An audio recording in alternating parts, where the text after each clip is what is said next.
paz do Senhor Jesus Cristo a todos.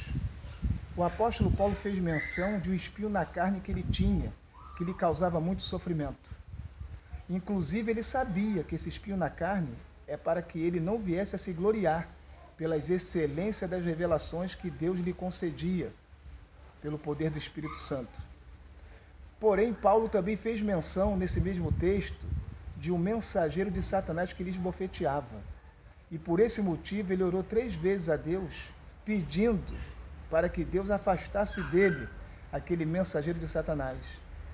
Porém, a resposta do Senhor foi: a minha graça te basta, o meu poder se aperfeiçoa na fraqueza.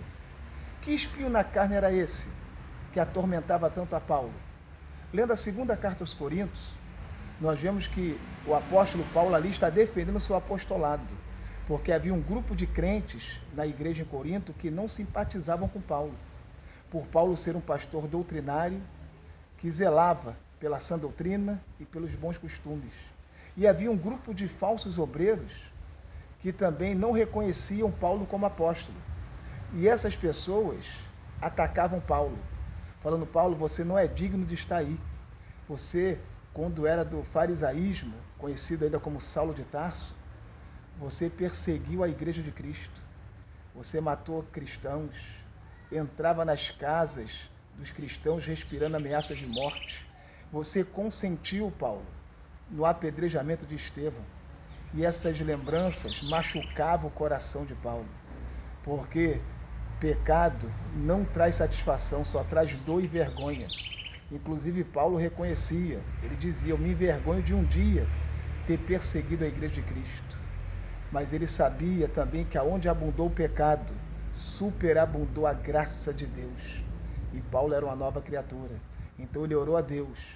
Deus não apagou a mente, não apagou a memória de Paulo, jamais. Mas, quando a pessoa aceita Cristo como Senhor, as coisas velhas se passaram e eis que tudo se fez novo. Se os nossos pecados foram vermelhos como a escarlate, Deus, pela sua misericórdia, nos deixa branco como a neve. E Paulo prosseguiu. Imagina esse espinho na carne de Paulo, ele lembrando: meu Deus, eu apedrejei Estevão, consenti na morte de Estevão, um diácono cheio de sabedoria, cheio do Espírito Santo, de boa reputação, seria um grande obreiro ao meu lado para propagar o Evangelho. Essas lembranças machucavam Paulo, mas só que pela oração ele recebeu a vitória e o refrigério de Deus. Quem sabe você também está sendo atormentado pelas lembranças do passado, querendo trazer dor. O inimigo, Satanás, o mensageiro de Satanás, ele é acusador. Ele veio para nos acusar, para nos atacar. Mas o sangue de Jesus Cristo nos purificou de todo o pecado, na vida daqueles que se arrependem verdadeiramente daquilo que aborrece a Deus. Que Deus nos abençoe, que nós não venhamos permitir que essas lembranças do passado tirem a nossa paz. O que passou, passou. Somos uma nova criatura em Cristo Jesus, o nosso Senhor. Que Deus nos abençoe e nos guarde em nome de Jesus.